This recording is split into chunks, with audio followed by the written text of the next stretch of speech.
Estamos ao vivo! Cadê o monstrengo?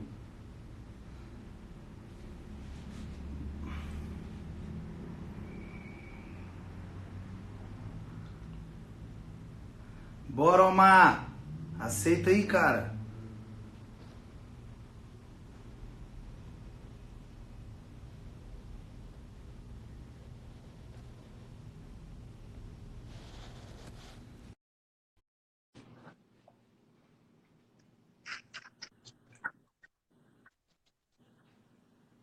E aí, Ray? E aí? Ué, cara, cadê você, velho? Tu é Você at esque... home. Tu é at home. Hum? Ah, achei que você tinha esquecido. Tava todo mundo já aqui me chamando. Hidratando aqui 1 litro, 2 litros de água de coco. Ah, tá certinho. Quase não tem carboidrato, ou senhor low carb? Graças a Deus eu não preciso restringir carboidrato. Agora você não precisa, não, né? Seu maluco, criança. E aí, só ouro? Beleza, você? Saudade, cara. Era tão bom ser do meu ladinho. Eu prego, velho. Aqui pelo menos é democrático, né? Metade da tela para cada um. Mesmo você sendo um Shrekão ou grão, você tem que ficar com metade. Eu tô Ué, com ninguém mandou se faltou fermento aí do seu lado, pô. Ai, cara. Pessoal, tá dando para ouvir direitinho aí? Tá cortando? Como é que tá aí?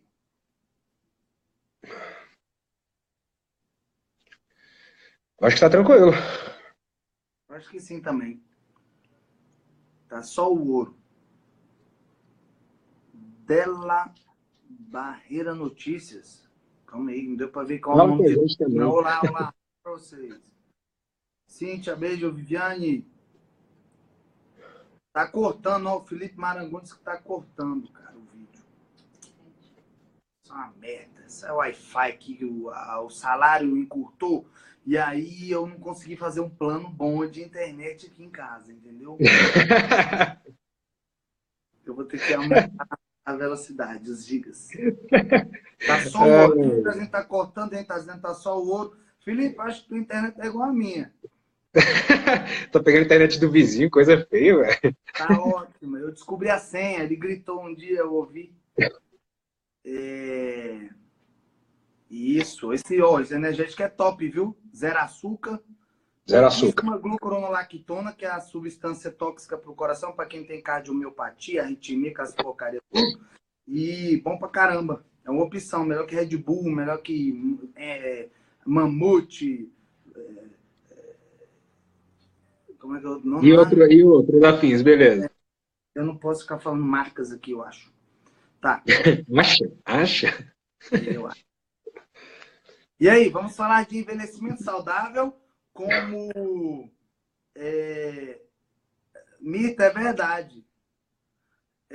O rosto também é bom, é verdade. O rosto do moço, eu experimentei ainda não, mas falaram que é bom. Falar de envelhecimento saudável como dieta, suplementos e hormônios podem nos fazer atravessar de maneira melhor esse processo natural, mas que se torna patológico caso a gente não intervenha do envelhecimento humano, certo? Tá, pra quem não tá perguntando, o nome do energético é Monster, tá? É o Monstro. Monster Energy Ultra. Ele é o zero açúcar. Tem o novo agora que é o Absolutely Zero, da Monster. Mais gostoso que esse aí. Depois você olha lá. E tem um pouquinho menos de caloria. Zero açúcar também. Bota fé. Tem que tomar energético, porque depois da live tem que estudar, né? É isso aí, cara. É a vida que você escolheu. Eu não nasci médico, né? Tem que estudar, cara. Eu Então... nasci médico também, filho da égua.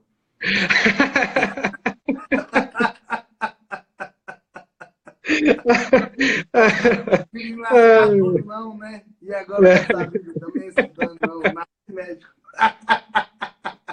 Eu mesmo fiz meu parto. Nasceu por osmose, né? Mas só cuspiu. Ah, moleque. Quando a gente fala de dieta para envelhecimento saudável, o que, que a gente está falando? Me diz aí, você que é o fera da nutrição. Não, mas você que Você tem que falar aí, porque você que é o doutor dos hormônios, velho. A vida começa pelo hormônio, depois a gente acrescenta. Não, vamos falar meio bagunçado. Quando a gente fala em envelhecimento, eu entendo o envelhecimento como sendo uma patologia, certo? Uma doença. O envelhecimento, como a gente experimenta e atravessa nos dias de hoje. Nós somos feitos para durar menos do que temos durado. E por isso, acumulamos uma série de patologias, de disfunções, de perdas da nossa... de aspectos da nossa qualidade de vida por esse excesso de vida. Né? A gente está vivendo mais, mas não está vivendo tão bem assim. Por que eu falo que envelhecimento é uma doença? É simples, existem condições que para acontecerem no ser humano precisam de tempo. Eu não vou ter Alzheimer aos 18 anos de idade, certo?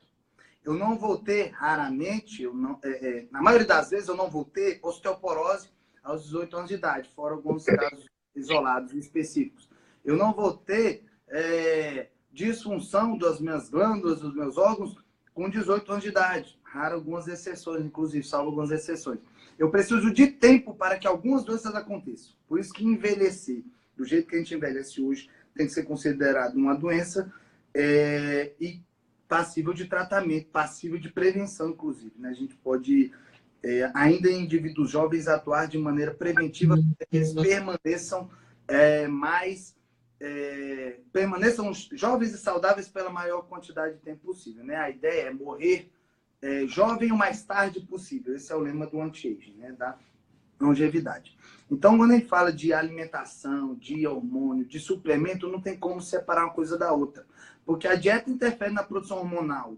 O hormônio interfere no resultado que a dieta vai te proporcionar, vai potencializar ou não essa sua alimentação. Os suplementos, fitoterápicos, substâncias específicas que eu vou falar hoje aqui ainda, que vão modular essa maneira como a gente envelhece, como a gente responde aos alimentos também.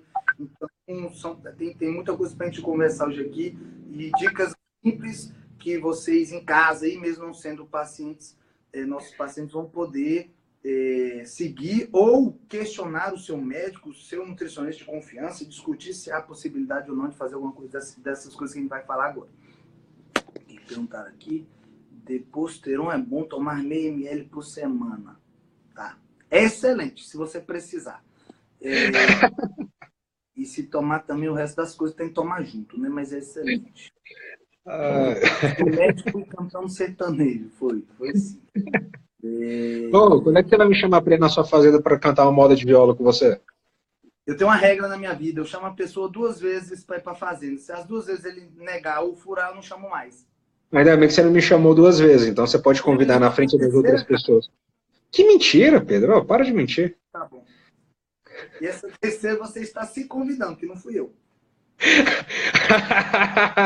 Teu prego, velho. Vou botar fogo na tua fazenda agora, só de raiva. Bora fim de semana aí. Fim de semana, tá liberado.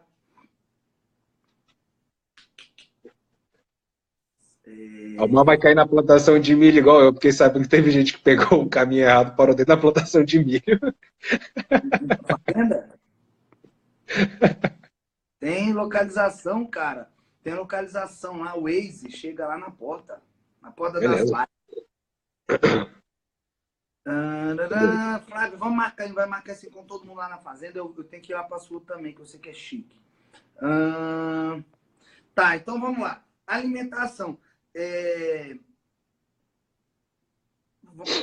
A gente vai cair sempre na mesma conversa, né? De alimentação. Eu acho que quando a gente fala de alimentação e envelhecimento saudável, a gente tem que falar sobre carboidrato. Não tem jeito, né? Sobre quantidade e sobre qualidade.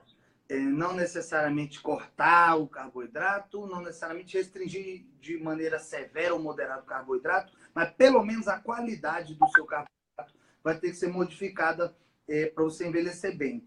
Sobre isso, o que você pode nos ajudar? Então, sobre a qualidade de carboidrato. Inclusive, foi até legal você fazer essa introdução, porque já é algo que eu tinha em mente falar. Tem um processo que nós chamamos de glicação.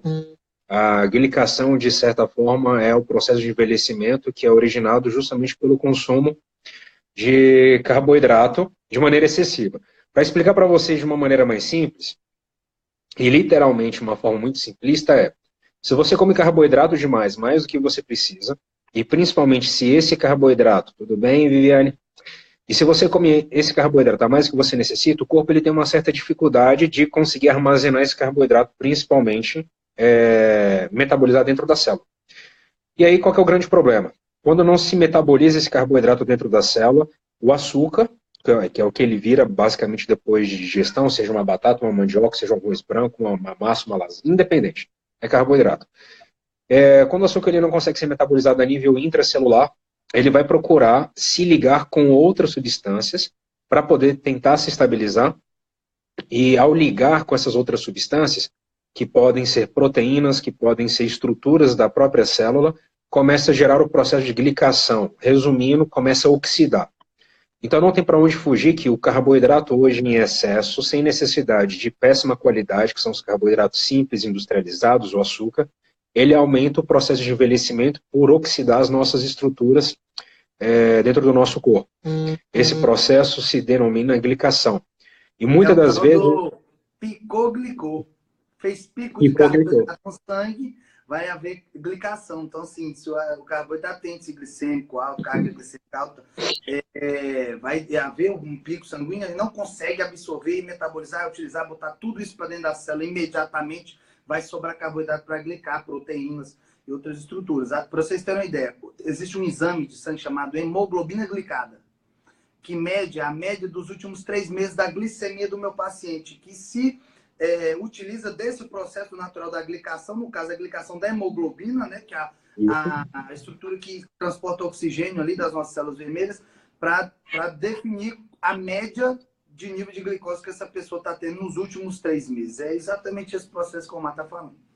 E não só a hemoglobina glicada, mas a gente pode conseguir também dosar frutosamina para poder verificar o processo de glicação. E aí abre um parênteses rapidão, por isso que eu e o Pedro nós costumamos pedir muitos exames bioquímicos, justamente para poder fazer essas intercorrelações de processos inflamatórios observados no nosso organismo. E principalmente para a mulherada, por que o carboidrato em excesso ou o açúcar causa celulite? Justamente pelo processo da glicação, do qual o açúcar se liga nas fibras colágenas, oxida a fibra colágena e começa, de fato, o processo da formação, não só apenas da inflamação da célula de gordura, mas da quebra de sustentação da pele. E, querendo ou não, forma o processo celulite. Então, o carboidrato, de fato, ele é um agente agressor e que pode aumentar a taxa de velocidade de envelhecimento pela oxidação em excesso que se ocorre quando também se consome em excesso o carboidrato. O Pedro falou de 2 coisas que nós chamamos de índice glicêmico e carga glicêmica. O índice glicêmico é a velocidade do qual esse açúcar vai subir para a corrente sanguínea e o potencial de liberação de insulina, e tem a carga glicêmica, que é a quantidade de carboidrato presente dentro de uma porção alimentar versus o índice glicêmico. É muito interessante analisar que o índice glicêmico ele é uma maneira de avaliar se esse carboidrato ele realmente pode ser bom ou ruim. Só que a gente consegue também melhorar o carboidrato ruim de alto índice glicêmico controlando a carga glicêmica. Vou dar um exemplo para vocês. Tem muito paciente que começou a me questionar o porquê que eu estou passando arroz branco e porquê que eu estou passando muitas das vezes pão francês. Primeiro, pão francês é porque o cara às vezes é realmente muito gordinho de cabeça, não aguenta ficar sem pão, fica sem comer um pão uma semana e fala que está enjoando da dieta. Dá vontade de matar porque ele comeu pão 50 anos e nunca enjoou. Para poder tentar evitar o estrago que esse pão vai fazer na corrente sanguínea, elevando o açúcar de uma vez, nós colocamos proteína. Um exemplo, o índice glicêmico do pão francês ele é 80, tendo em vista que a tabela vai de 0 a 100 e 100 é o açúcar. Para poder tentar retardar um pouco da absorção desse açúcar, nós colocamos proteína. Aí nós colocamos ovo, nós colocamos queijo, nós colocamos carne, um pão com carne moída, para quem é mineiro e goiano, é uma coisa maravilhosa. Então existe como a gente fazer esse controle. Às vezes, tá bom, às vezes o carboidrato não é bom, não quer dizer que se eu comer pão eu vou ter glicação. Se nós controlarmos um monte de paciente teu querendo agora todo mundo quer. Por que eu não passo? Sabe por que eu não passo? Porque aí o paciente chega... Não. Fica quieto. Você está muito afobado. Só porque você está aí do outro lado, não está do meu lado, né? Aí o paciente chega lá no seu consultório, o Omar me passou pão. É um ogro mesmo, só passa carboidrato, empanturra de carboidrato. Teu prego vem agora, você vai concordar quando o cara chegar lá, vai estar comendo pão francês, viu? E aí, Só pode ser na minha frente. viu? Não, o pior é o Jackson, pô. O problema do carboidrato é o Jackson. Ele comer 1 quilo de farofa pura no prato. Então, galera, resumindo, o carboidrato ele pode aumentar a taxa de envelhecimento se não bem controlado, junto com os outros alimentos presentes numa mesma refeição. E não tem para onde fugir, carboidratos industrializados, utilizados na indústria, os açúcares. É muito mais importante olhar os ingredientes do que a tabela nutricional. Hoje nós temos xarope de glicose, xarope de frutose, maltodestrina, açúcar invertido, enfim, temos vários tipos de açúcares que foram criados pela própria indústria nos alimentos industrializados. E para você tentar fugir desses açúcares é bem simples. Descasque mais e desembale menos. E aí você já sabe que você está comendo comida de verdade e não está fazendo apelo para o alimento industrializado. E Pedro, há 2 anos atrás, eu estava lendo na Nature. Nature é um dos periódicos mais famosos que tem dentro da área das publicações científicas da área da saúde. E lá na Nature eles já falavam a respeito de uma possível terapia que seria feita em meados de 2022, se eu não me engano, para frente, que seria a terapia de reposição mitocondrial. O que acontece? Esse processo que a gente está falando de glicação, que é quando o açúcar faz um processo oxidativo, uma das principais estruturas da célula que é a mais afetada é a mitocôndria. E, resumindo para vocês, a mitocôndria é justamente a organela, a estrutura que faz energia, que é o que coloca energia para a célula, para o corpo, para a manutenção da vida. E o açúcar, de fato, ela oxida essa estrutura, ela destrói essa estrutura, originando a morte celular. Ela oxida a estrutura, a célula fica sem energia, não tem como sobreviver, e acaba sendo destruída. E começa a fazer uma correlação muito direta com o que já havia sido publicado há 2 anos atrás, que talvez uma possível terapia para poder melhorar a condição de vida humana seria, de fato, fazer essa terapia de reposição mitocondrial. Por quê? Nós estamos comendo carboidratos acima do que deveríamos, não é à toa que o que mais aparece hoje no consultório, acredito que o Pedro deve confirmar isso, porque para mim também são os pacientes com intolerância à glicose, com resistência à insulina, considerado pré-diabetes. Oi? Resistência à insulina, que é a regra, né? Índice Roma acima de 1,9, né? Não estou falando de 2,7, igual a referência que é no e nem insulina acima de 10, que tem a referência para 26. Resistência à insulina que é geral. É a regra. É geral.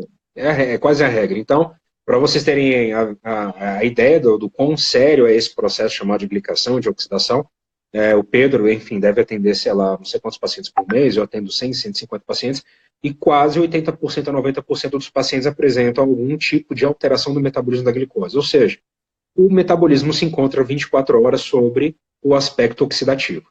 Por isso que, de fato, talvez é o que nós iríamos falar um pouco mais tarde a respeito na live, o envelhecimento precoce. Envelhecimento precoce não é você começar a adquirir rugas mais cedo nem nada, mas pessoas de 30 anos, 35 anos, começando a obter doenças que por uma fisiologia básica humana do envelhecimento, a pessoa teria quando ela fosse mais velha.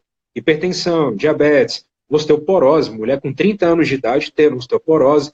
Então, percebe-se na prática clínica como o envelhecimento está sendo precoce por conta desse estado, infelizmente, oxidativo. E que se dá muito, de fato, pelo consumo excessivo de carboidrato.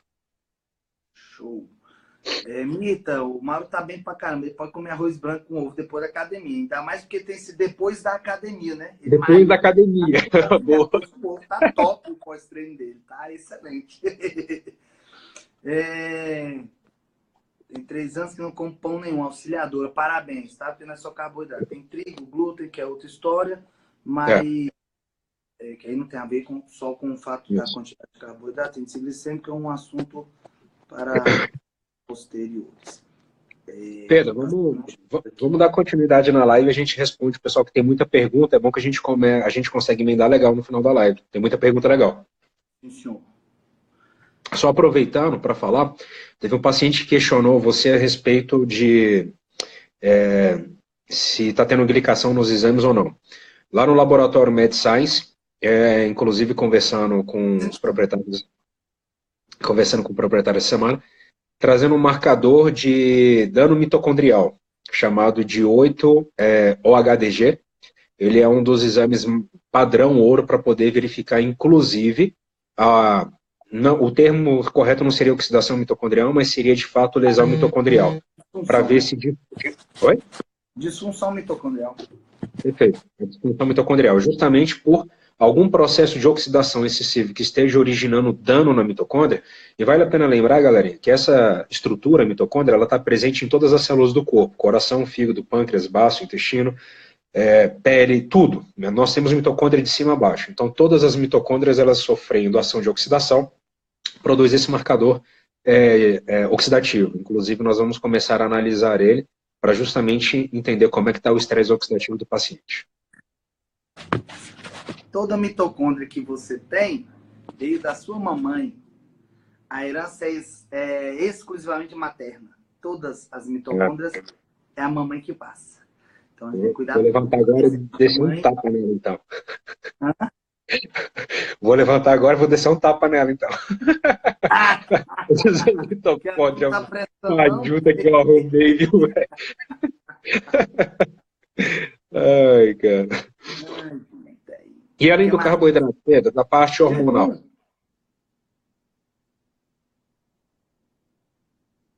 Hã? Jejum. Jejum? Então,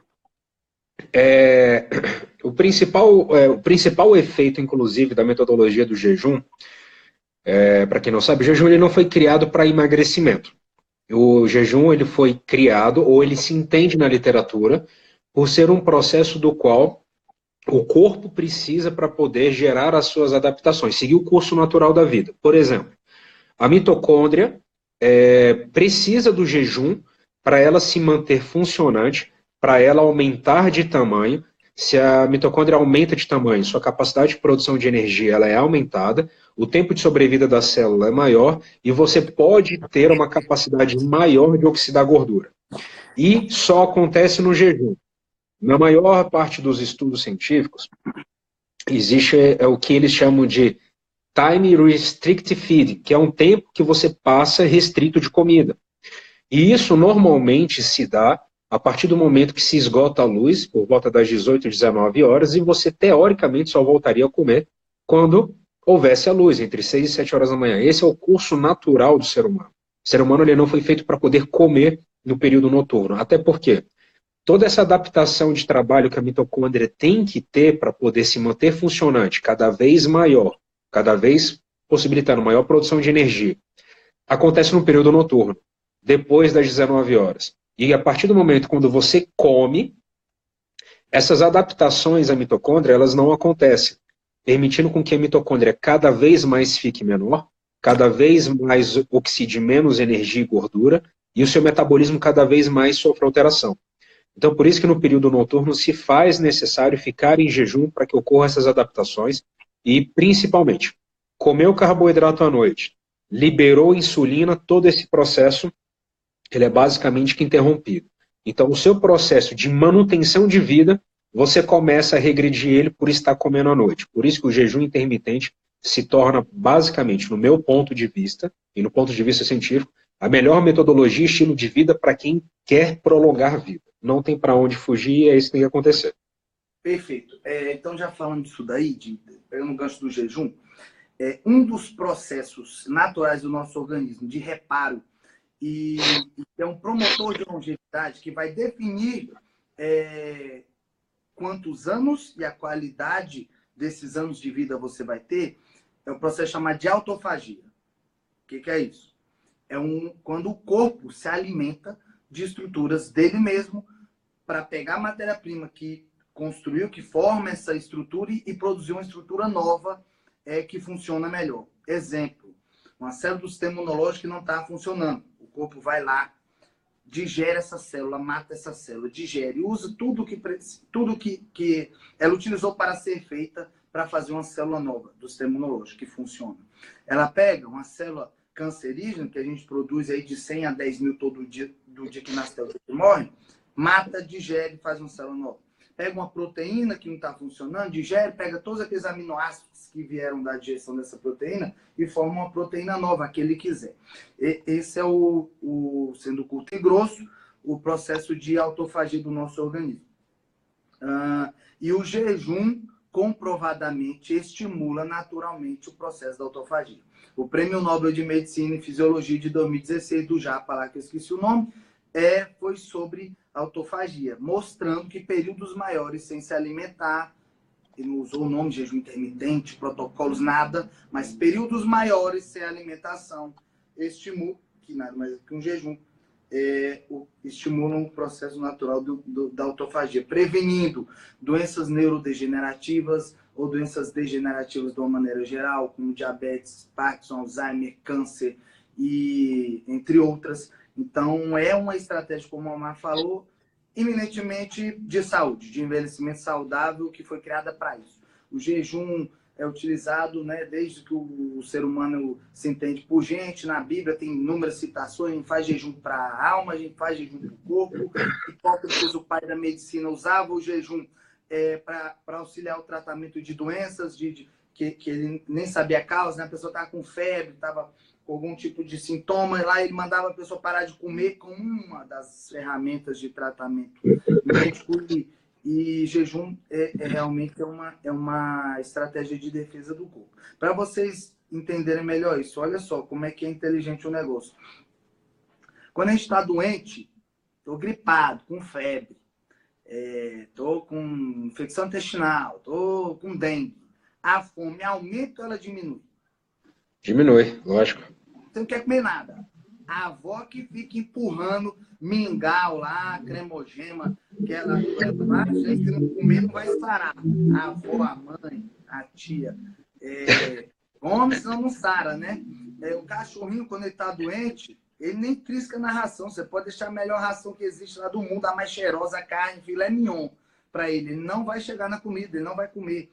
O corpo, quando está enfermo, pede o jejum como uma forma de liberar mais energia para esses processos de reparo, que inclui a autofagia, o funcionamento do sistema imunológico, porque para isso tudo funcionar precisa de energia. E quando a gente come, a gente bota um dos órgãos, um conjunto de órgãos maiores que a gente tem do corpo, que é o trato gastrointestinal, para funcionar. Desde a hora que você começa a pensar na comida, opa, vou fazer minha comida, e já está funcionando, já tem enzima sendo produzida, saliva, já já muda a movimentação do estômago, do intestino, e você gasta muita energia para isso, para digestão. Então, nossa senhora, dieta proteica, vocês têm ideia, a proteína gasta mais energia para ser digerida do que o que ela propriamente fornece como energia para você.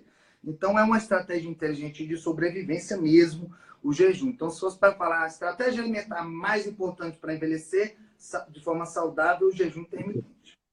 Pedro, e além de fazer toda essa regulação do processo mitocondrial, que a gente está falando que é a estrutura que mais é danificada no processo de envelhecimento, a respeito de ciclo circadiano.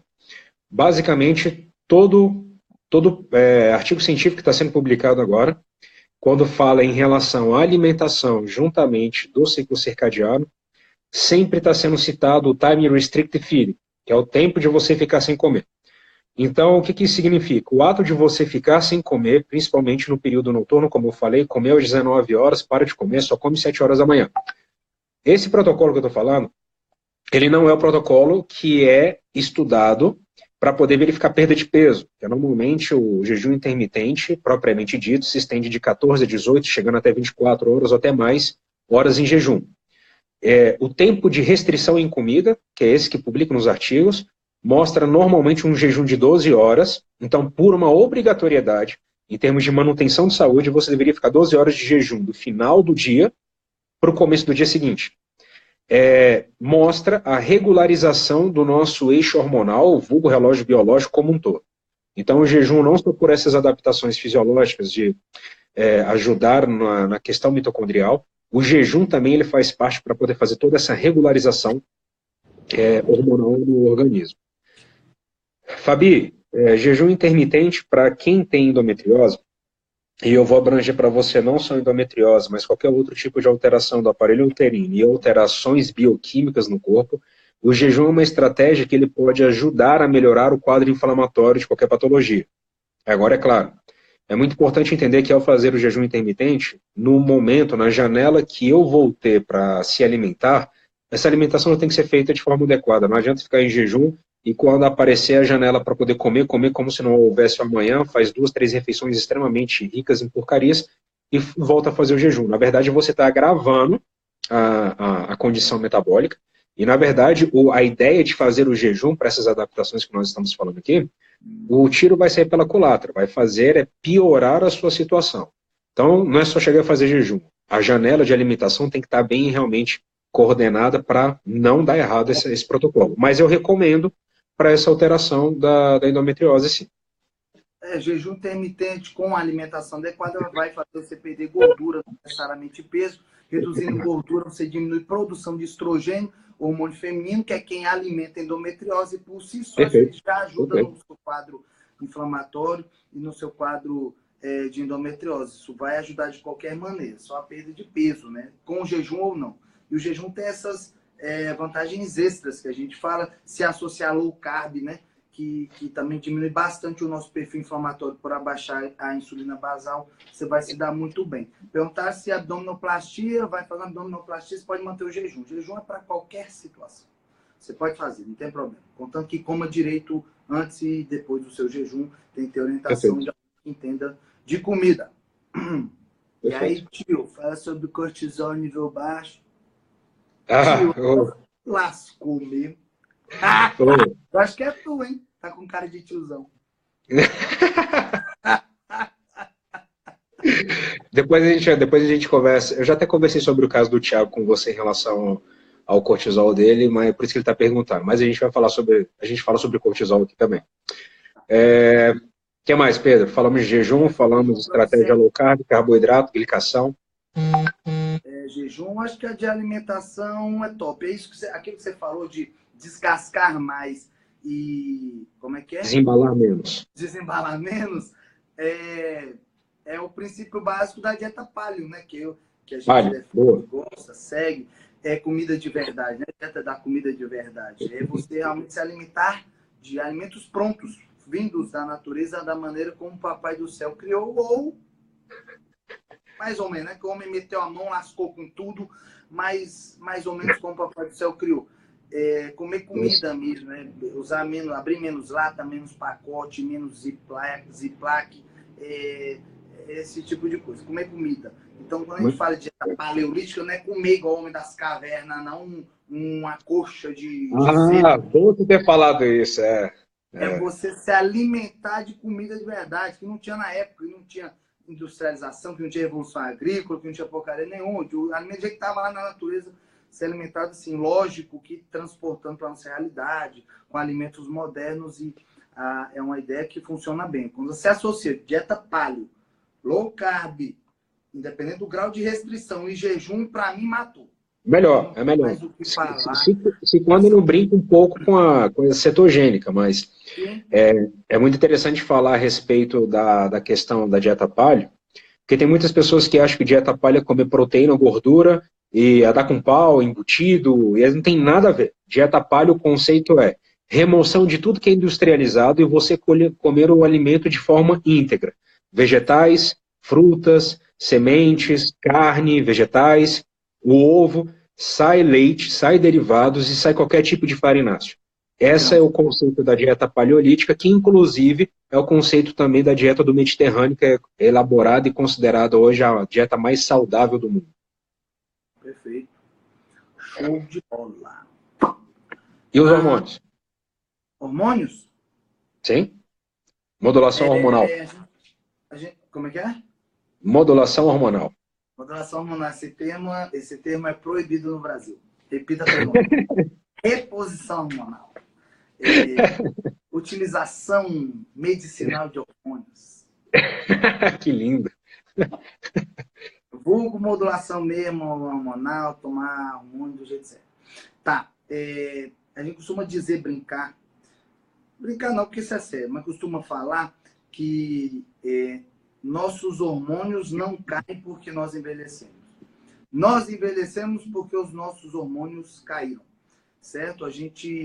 Existe uma clara ligação entre a falta dos nossos Na verdade, a perda do equilíbrio entre os nossos hormônios anabólicos e hormônios catabólicos para esse processo do envelhecimento. Entendam. Karina, olha só. Quero o quê, Karina? Nem falei nada ainda. O que tu quer? Fala sobre na base, é isso que eu vou falar. Tá. Pra vocês terem uma ideia. Anabolismo é como se fosse um depósito na nossa conta de saúde. Catabolismo é como se fosse um saque na nossa conta da saúde. Até os 25 anos de idade, aproximadamente, tá? A gente deposita muito mais do que saca. A gente anaboliza muito mais do que cataboliza. Tem muita testosterona, muito GH, cortisol no nível ideal, vitamina D a pele é mais ávida, mais capaz de produzir vitamina D, tireoide bombando, beleza. Dos 25 aos 30, praticamente a gente iguala a conta. A gente saca na mesma velocidade, a gente deposita na mesma velocidade em que a gente saca. O anabolismo e o catabolismo entram em equilíbrio. Meu amigo, depois dos 30, é ladeira abaixo, a gente começa a sacar muito mais do que depositar, entra no cheque especial e lascou-se de vez. Então, o cheque especial já era. Aí tem que ir lá no Instituto Pedro Leão, com Sacomar, lá, para sair do vermelho. Então, assim, quando a gente fala de hormônio envelhecimento, o que a gente quer é tentar recuperar o perfil hormonal daquele paciente, de como ele era enquanto jovem. Fazer um perfil hormonal jovem no paciente, independente da idade, é isso. Eu tenho 80 anos, qual é o normal da minha testosterona? 1000, igual você tinha com 18 anos. Eu tenho 102 anos, qual é o normal da minha testosterona? 1000, igual você tinha 18 anos. Eu tenho 30 anos de idade, qual é o normal da minha testosterona? É 1000, igual você tinha com 20 anos de idade. A ideia é essa, não estou, lógico, definindo um valor ideal, que não existe. Cada pessoa vai necessitar de uma quantidade própria, individual de hormônio, mas geralmente aquilo que é bom a gente tenta deixar no terço superior daquela referência do laboratório, o que é ruim a gente tenta deixar no terço inferior daquela referência do laboratório, e lógico, consultando, acompanhando, repetindo exame, conversando, feedback do paciente, a gente consegue chegar naquele nível ideal. Então, independente da idade, eu quero que o paciente tenha, para ele, um nível ideal de determinado hormônio anabólico e um nível ideal de um hormônio catabólico, que também é importante. Mas cortisol, por exemplo, cortisol cataboliza. Não dá para ter cortisol demais, não posso repor cortisol, o cortisol alto faz mal. Para a gente fazer uma reforma numa casa velha e transformá-la numa casa nova, o que a gente tem que fazer? Descer a marreta em tudo que é velho e construir um novo, certo? Se o meu músculo não for quebrado, se o meu osso não for quebrado, para eu poder fazer um músculo novo, uma fibra muscular nova, uma célula óssea nova, essas estruturas vão se envelhecendo. Então, a gente precisa de catabolismo para o anabolismo vir e fazer aquela recuperação. Lógico que, como eu falei, até os 25, depositando mais do que sacando, anabolizando mais do que catabolizando, mas isso é um equilíbrio. Daí a importância de exame de sangue, a importância... O que foi? Não, continua. O cara aqui entrou aí. A importância... Bruna... Doutora Bruna, tudo bem? Vergonha quando a doutora Bruna entra aqui, porque fala um monte de besteira e aí já sabe. Com ela bisoiando é foda. Já sabe. Uma besteira ou outra, não tem problema. Somos humanos. Então, então, por isso é importante o acompanhamento, por isso é importante o suporte ao paciente após a consulta, porque ninguém é mágico, nem vidente para adivinhar qual é exatamente o tratamento ideal para o seu paciente. A gente erra, lógico, e acerta o tempo todo, e precisa disso para fazer o melhor tratamento para aquela pessoa. E é aquela pessoa que vai ser beneficiada com aquele tratamento, não vai servir para o irmão dele, para a tia, para a avó, para mais ninguém, quando a gente fala de hormônio e tudo mais. Os principais hormônios anabólicos, já que perguntaram aí, é a testosterona,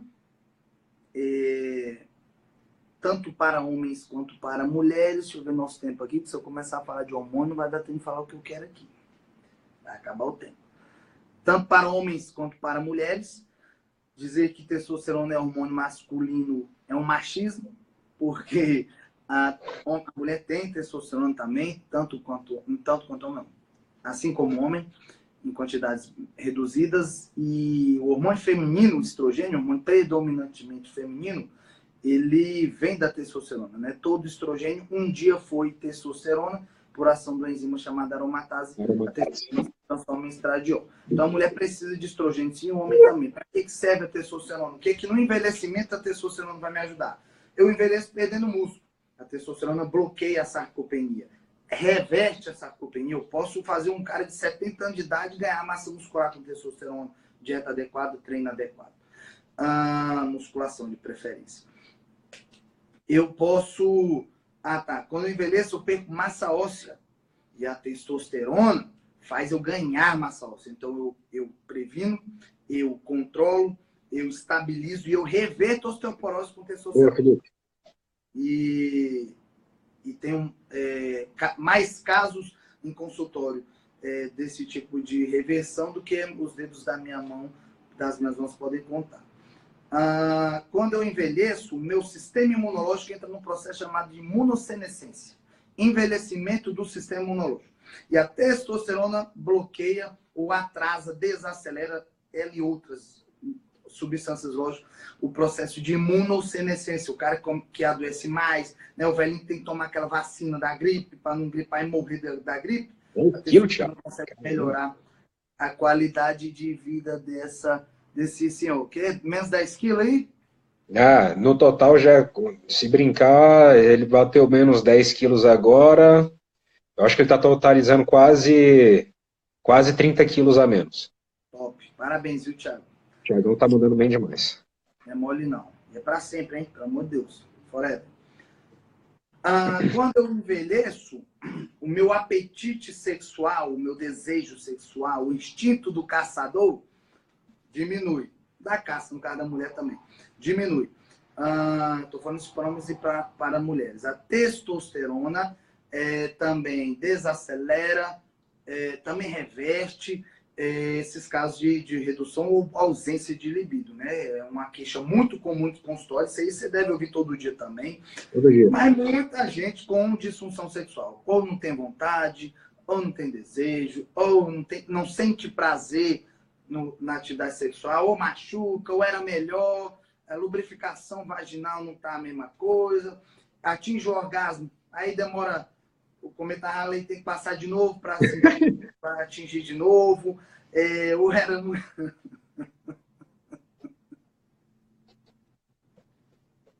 Ou era melhor, mais gostoso, durava mais e dura menos. Então, a testosterona age diretamente sobre todas essas particularidades da nossa vida sexual. E sim, sexo tem muito a ver com envelhecimento. Na natureza, a expectativa de vida média da maioria dos seres vivos coincide com a sua capacidade reprodutiva máxima. Parou de transar, você não serve mais para a natureza. Você vai ser eliminado por um indivíduo jovem ocupar o lugar e começar a transar com você. Atividade sexual é divina, está na Bíblia, Deus permite, abençoa e tem que ter medo de falar de sexo, né? Precisa, e quem não tem, não envelhece bem, é um marcador de saúde. A pessoa que está pensando em sexo, ela é um termômetro de saúde, porque o cara que se desinteressou de uma atividade prazerosa que ele gosta de fazer, alguma coisa está errada com essa pessoa. A mulher que não quer mais no shopping comprar um negócio lá. O cara que viajava não quer mais viajar. A falta da testosterona tira o tesão da vida. Não é o tesão sexual, simplesmente. Tesão pelas atividades de prazer que você tinha. Eu gostava de viajar, não quero mais sair de casa. Eu atendi um senhor do interior do Goiás, fazendeiro, disse que os filhos muito preocupados, porque ele, de um tempo para cá, não queria mais para a fazenda, que era a vida dele, ele ia para o curral, ele era um peão da própria fazenda dele. Não quero mais, não dou conta. Testosterona lá na unha do dedo mindinho.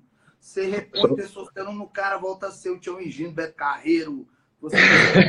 Mas é muito interessante, só fazendo um parênteses que você estava falando, é que apesar de não ser médico, muito menos psiquiatra, não posso diagnosticar, mas a maior parte dos quadros de que nós vemos de depressão hoje em consultório, inclusive pessoas medicadas com psicotrópicos, não tem uma análise do perfil bioquímico, principalmente da fisiologia hormonal, vendo que, basicamente, grande parte desse distúrbio comportamental que é cometido por essas pessoas é uma depressão bioquímica e não psicológica. A depressão psicológica ela é consequência da bioquímica. E aí, quando você pega para analisar, inclusive algumas pacientes que estão aqui assistindo, que eu já indiquei para você, que tomam medicamento, psicotrópico, etc., eu sempre falava, vá ao médico e pense em fazer a reposição hormonal, porque a sua vitalidade, a sua capacidade cognitiva, falando de cérebro, conexão de neurônio com neurônio, precisa de hormônio. Você precisa fazer, se é caso de reposição, faça para sair do quadro clínico, depois de estabilizado, às vezes seu corpo consegue trabalhar de uma maneira sozinho. Ou se for o caso, faça a reposição disso pelo resto da vida, mas não entre com psicotrópico. E algumas que foram até você e que de fato fizeram reposição hormonal, pararam de tomar a porcaria desse medicamento e viram de fato que a depressão que estava sendo originada era uma falta de algo bioquímico. E muito melhor do que isso, quando tirou o medicamento que a priori estava suprindo essa necessidade psicológica, aí de fato o paciente voltou para a vida, porque quando ele passa a tomar o medicamento, ele fala o quê? Fui até determinado médico, ele me passou um medicamento e o medicamento me fez ficar pior. Bom, se o medicamento fez ficar pior e não conseguiu gerar um quadro de estabilização, provavelmente o teu problema não é utilizar esse medicamento, é fazer de fato essa análise bioquímica. Então, eu acho que mais do que importante de tudo, sendo o estresse e a ansiedade, um dos fatores mais limitantes do ser humano a partir de 2020, que inclusive já foi publicado pela Organização Mundial de Saúde, é fazer essa análise do perfil hormonal, parar um pouco com esse preconceito de, meu Deus do céu, eu vou usar hormônio. Usa hormônio para não entrar em depressão e toca a vida para frente. Então, por isso, todo mundo tem que ir no doutor Pedro Lyon. Muito obrigado. Depressão pode ser causada por deficiências hormonais, uma ou mais, e pode ser agravada. Ou você pode ter um tratamento de depressão, mesmo que bem diagnosticado, né, lá especificamente a falta de algum neurotransmissor, você pode ter dificuldade em recuperar a saúde daquele paciente pela falta de determinado hormônio. Testosterona, já que estamos falando dela, eu vou ficar nela mesmo, se eu for falar dos outros hormônios aqui não vai dar tempo. Testosterona é um antidepressivo natural. O homem com testosterona fica muito mais alegre, muito mais para frente, muito mais autoestima sobe, o cara fica muito mais disposto. A mulher é a mesma coisa, toma decisão melhor, fica mais poderosa mesmo, se sente melhor. A autoestima da mulher com testosterona vai lá para cima, se sente a mulher mais linda do mundo e tem que se sentir assim mesmo. E então é importante isso. Então, muitas pessoas que estão sendo diagnosticadas com depressão, na verdade, têm falta de testosterona, falta de vitamina D, hipotireoidismo, e nesse ponto específico nós já avançamos bastante. Os dois consensos das duas sociedades falando a mesma língua, tanto a sociedade de psiquiatria quanto a de endocrinologia falam. Psiquiatria, se o paciente tem depressão, você tem que obrigatoriamente pesquisar disfunção tireoidiana nesse paciente. Sociedade de endocrinologia, se o paciente tem hipotireoidismo, você tem que pesquisar obrigatoriamente depressão nesse paciente.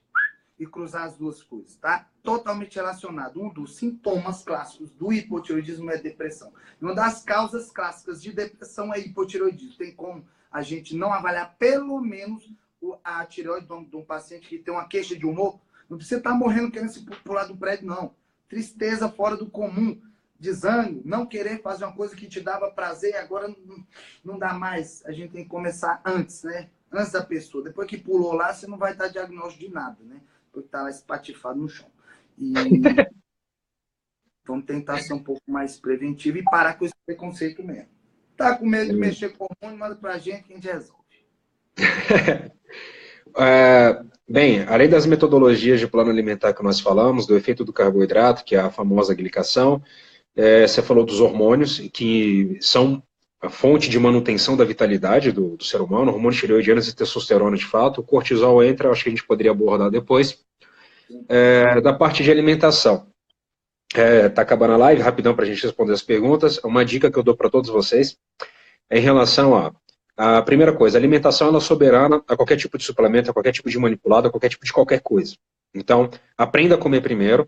para tentar conseguir adquirir aquilo que é necessário para depois fazer uma complementação com fórmula manipulada, o que quer que seja. Muitas das vezes, o Pedro passa manipulados, vitaminas, minerais, é engraçado que os pacientes chegam e falam assim, tem aquela fórmula grande do Pedro. Ou os pacientes vão até a mim primeiro, acaba fazendo manipulados com uma grande quantidade de vitaminas e minerais. A grande preocupação, e eu acho que o embasamento até para poder falar a respeito dessa live, dessas prescrições de antioxidantes, de vitaminas e minerais, eu sei que é caro, eu também uso, o Pedro também usa, e infelizmente para a gente conseguir grande parte de antioxidantes tem que ser via suplementação, até porque... Vocês não imaginam a dificuldade que é para fazer uma fórmula dessas que você diz grande, do tamanho que ela é. Porque a gente quer colocar, botar, imagina... Exatamente. É uma lista gigante. Eu termino assim, desesperado. Meu Deus do céu, não botei nada. Quando já tem 5 itens. E qual que é a grande questão da suplementação? Todas essas suplementações que são antioxidantes, que são antiglicantes, que são deglicantes, que evitam o processo da glicação, as vitaminas minerais que atuam no processo de desintoxicação, de neutralização dos radicais livres para poder não agredir a mitocôndria, nós encontramos os alimentos, mas o problema é nós conseguirmos manter um padrão alimentar diário e obter todas essas vitaminas minerais, por isso que muitas das vezes a gente suplementa. Entendam que a ideia de falar de antioxidante, de vitaminas, de minerais e de compostos bioativos, como eu e o Pedro nós prescrevemos muito, inclusive muita vitamina do complexo B, que ajuda no processo, inclusive, da função mitocondrial, é vocês entenderem que o organismo, diante desse quadro oxidativo crônico, a gente precisa, de fato, parar, ou, de fato, quase que por um todo, pausar esse processo oxidativo. É óbvio que vai acontecer e é necessário ocorrer oxidação para que outras adaptações, sistema imunológico, até a própria defesa da célula, seja criada, mas que essas fórmulas são justamente para poder evitar essa oxidação excessiva. Resveratrol, coenzima Q10, ácido alfa-lipoico, as vitaminas do complexo B, desde a B1 até a B12, a colina, que é importante para a função do sistema neural como um todo, o que tem dentro do Morosil, que tem muita gente que toma, que eu passo, que fala que quer emagrecer, os compostos antioxidantes ali presentes, o resveratrol, conseguimos através do alimento, mas a quantidade é muito pequena e você tem que manter um padrão alimentar coeso e correto quase que todos os dias, até porque para toda essa ação antioxidante, nós temos que ter ingestão disso diariamente. Então, essa questão da nossa preocupação em passar esses inúmeros compostos é para poder justamente tentar evitar ou frear esse processo oxidativo, que é justamente evitar o processo de envelhecimento. A utilização hormonal, a metodologia dos planos alimentares, a perda de peso, o ganho de massa muscular são as consequências do tratamento que a gente oferece.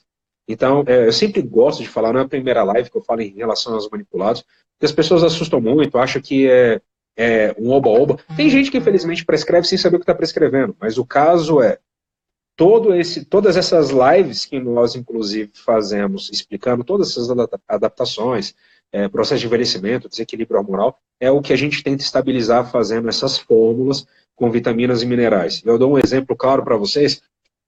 Eu gosto de prescrever muito uma enzima que se chama glutationa, que ela ajuda no processo de desintoxicação hepática associado à superóxido desmutase, que é outra enzima que ajuda no processo de desintoxicação. A gente consegue via alimentação. Você vai ter que comer pelo menos 80 gramas de abacate todos os... Oi? Dá para manipular sódio? Dá para manipular sódio. Nós temos 2 patentes no mercado, um chamado tetrasódio e um chamado Dimples. Todos eles são superóxido desmutase. Isso é sódio? Tá de sacanagem. O Dimples é sódio, e aí a dose usual é até 40 miligramas dia, para você, inclusive, aumentar. Olha que interessante um estudo da sódio. Você ofertando 100 miligramas dia, você tem a capacidade de neutralizar a produção de água oxigenada no couro cabeludo para diminuir cabelo branco. Então... Esse estava o Dimples, não sabia que era sódio. Era sódio, é sódio. Então, assim, a gente consegue via alimentação, por exemplo, a sódio. Você já ouviu falar de um melão chamado melão charentais ou melão sapo? O Dimples, inclusive, todas o que a gente tem de sódio no mercado para ser manipulado vem do melão. E a glutationa, a fruta mais rica em glutationa é o abacate. Então, eu sempre passo esse casalzinho para muito paciente para fazer a detoxificação. Colocar junto a abacate com o melão. O problema é ter essas frutas todos os dias. Então, por isso que a gente acaba manipulando. É claro que eu prefiro da fruta, que é mais biodisponível, está na forma natural, ainda acompanhado com mais uma porrada de antioxidantes. Só que muitas das vezes a gente acaba manipulando justamente pela inviabilidade de ter constantemente. E precisa ser ingerido diariamente. Não tem esse negócio de vou tomar um mês e vou passar 3 meses sobre a ação daqueles antioxidantes. Não existe. Inclusive, as pessoas geralmente perguntam, por quanto tempo você vai, eu vou usar isso aqui? Por 3 meses, depois pelo resto da vida. Exato, é isso mesmo. E o pior é que a maior parte dos estudos, por exemplo, o resveratrol consegue ter uma ação anticancerígena maravilhosa, assim como o próprio própolis. É anticancerígeno. Só que os estudos mostram que essa ingestão tem que ser diária. Não é usar durante um período e você está protegido. Então tem que ser diário. Resveratrol a gente tinha que falar nessa live, né? Suplemento e envelhecimento. Falar correndo aqui para dar tempo para vocês entenderem a importância do que o Omar está falando. Existe um estudo americano com macacos que provou que restrição calórica de 35% aumenta a sobrevida. Né? Os macaquinhos lá em 10 anos foram separados em 2 grupos, um grupo comendo à vontade, um grupo com restrição de 35% do que o macaco normalmente comia na natureza. No final dos 10 anos, a aparência dos macacos totalmente diferente, o grupo da comida liberada mais velho, do grupo da comida restritada zeradão, com maior atividade física, sexual, intelectual, menos atrofia cerebral, menos câncer, menos doença cardiovascular e menos morte no grupo que passou fome. Isso porque quando a gente restringe de 30% a 35% da nossa ingesta calórica diária total para mais, a gente ativa o gene da sobrevivência, como se você tivesse perdido na mata, né? O corpo, calma aí que eu tenho que sobreviver até esse cara ser achado aí, sair dessa situação de escassez. E aí um gene chamado de sirtuína é ativado, que é o gene da longevidade, ou o gene que faz a gente viver mais e sobreviver e responder à doença, responder às situações extremas de estresse, de escassez.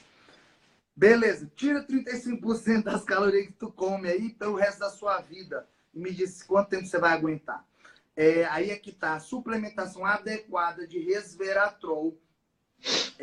As formas mais biodisponíveis, tem várias no mercado aí, tem até a pastilha de absorção nas mucosas aqui de liberação prolongada, que seria o melhor, né? Eu acho que é Resvin o nome da pastilha. Tenteado, mas tem outras formas mais baratas e mais fáceis de tomar. O resveratrol, ele ativa também a sirtuína, esse mesmo gene da restrição alimentar. Então você tem que ter resveratrol todos os dias. Eu tomo vinho tinto seco, ótimo. Tome 77 garrafas todas as noites que você vai ter um vinho bom de resveratrol, que numa cápsulazinha que a gente põe lá 100 miligramas de resveratrol vai ter. Vocês estão entendendo a diferença? E para que tem que ter? Por que tem que tomar continuamente? E por último de todos, eu queria falar da metformina, que é uma droga, né, antidiabética, uma chamada biguanida, que é usada, foi desenvolvida para tratar diabetes, porque melhora a resistência insulínica, então atua em tudo aquilo que a gente falou, de glicação, de low carb, de não sei o quê. Que na verdade é um fitoterápico disfarçado, vem de uma planta chamada Galega officinalis, a metformina, que tem capacidade, quer dizer... Porque eu abri um vinho para minha tia aqui, aí o Thiago falou, tá abrindo um vinho nessa vara. Adorou, né, Mita? Vai beber 77 garrafas, é melhor do que a cápsula, né? Tá certo. Não sei por que eu pergunto isso ainda, né? A metformina ativa uma enzima chamada AMPK, que é a nossa chave mestra do metabolismo energético celular, que define se essa célula vai viver, se vai morrer. E a metformina ativa comprovadamente essa enzima e atua por todas as vias de sinalização do envelhecimento. É a única substância que atua nas 9 vias de sinalização do nosso envelhecimento. E é por isso que eu tomo resveratrol, eu tomo metformina mesmo não tendo diabetes. E eu prescrevo metformina mesmo para pacientes não diabéticos. E é uma substância, assim, fantástica. Além de envelhecimento saudável, metformina previne câncer de intestino, de ovário, de mama, de próstata, doença cardiovascular. Tem por atuar na resistência insulínica, previne demência, já que o Alzheimer está sendo muito ligado à resistência insulínica a nível cerebral. Então, é uma baita substância. Eu não poderia deixar de falar da metformina e do resveratrol nessa live aqui para vocês. Chico, tem metformina, Raid, é isso aí. Viu o estudo a respeito da metformina aumentando o tempo de vida da arquemância no intestino? Então, ou seja, a arquemância, galera, é uma classe específica de bactéria que gera inúmeros benefícios para a saúde, inclusive está associada à longevidade e à prevenção contra doenças neurodegenerativas. E a metformina tem estudos mostrando, de fato, que aumenta o tempo de vida e aumenta, na verdade, a proliferação dessas bactérias a nível intestinal. Então, realmente é um medicamento top. É anticancerígeno, né? As pessoas usam metformina como adjuvante, complemento, tá? Não é tirar e só tomar metformina, mas como complemento de tratamento de vários tipos